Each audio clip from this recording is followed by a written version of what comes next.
All right, let's go to the big board now and Steve Kornacki. Steve, obviously, a lot of information in those South Carolina exit polls. In your analysis, what do they tell us about November?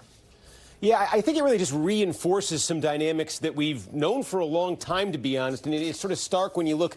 Here's the results, by county statewide. You see there are 3 counties here that Donald Trump did not carry: the state capital, Richland County, where Columbia is. And then here in the Low Country, Charleston, right next to it's Beaufort County. That's where Hilton Head is. And it created an interesting dynamic. What I'm going to show you here is the results by congressional district. And this mattered because you see up here there were 50 delegates at stake. 29 of them went to the statewide winner, but then each one of these 7 districts, if you won the district, you got 3 delegates. And you can see this is Trump red here. He won 6 of the 7 districts, but he actually lost this district where Charleston, where Hilton Head is. So Nikki Haley did end up actually getting 3 delegates out of this state. But what is it that made this area so hospitable to Haley and hostile to Trump? Well, it's demographics, and it's demographics we've known about for a while.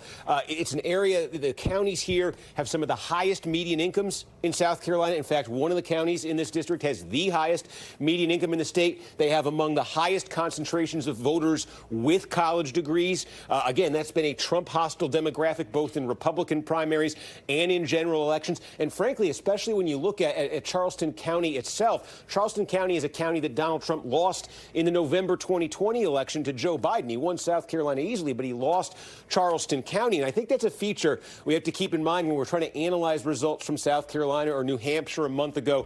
It's a key to, when you look at these independent votes and votes in places like this, to remember Democrats were allowed to participate in this primary. We don't know the exact number here, but there's definitely folks in this primary who voted for Joe Biden who wanted a chance to vote against Donald Trump here. And the places you're most likely to find those voters would be, for instance, in Charleston County, which Joe Biden carried in 2020, and which, again, has that type of voter that in primaries and general elections has been turning against Trump and the Republicans. And it's the same in New Hampshire, where independents could vote. Democrats couldn't, but there's a huge number of independents in New Hampshire.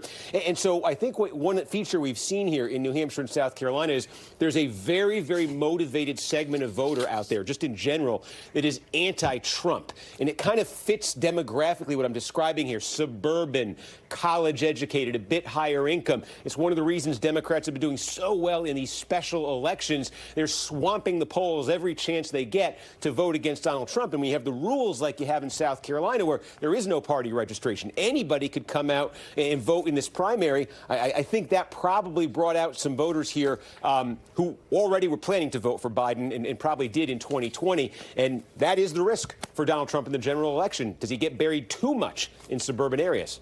All right, Steve, thank you for breaking down that for us. We appreciate it. Thanks for watching. Stay updated about breaking news and top stories on the NBC News app, or follow us on social media.